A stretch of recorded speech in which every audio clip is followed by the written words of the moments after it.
Good afternoon, everybody. Man, we're already at the very end of the sub-semester, and what a great one it's been.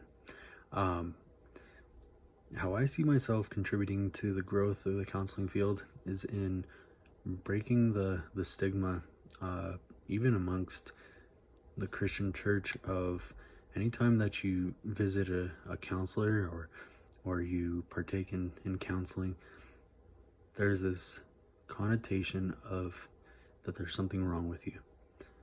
And I feel like that is the furthest from the truth.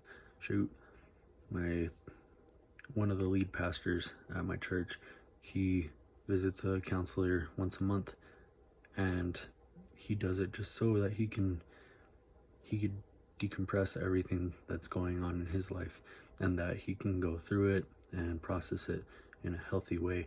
And so I want to help crush the stigma just through my personal example of being a Christian counselor.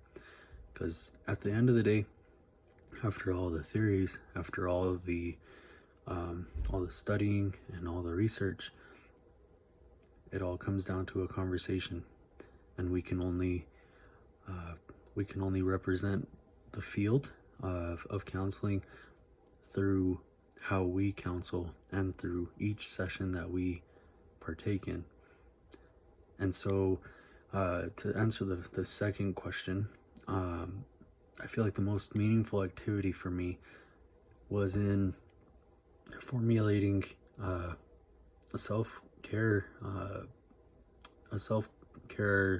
routine, just because it's important for me to start practicing self-care and having a program in place for making sure that I don't burn out, but also in order for me to know what works for me and what doesn't work for me.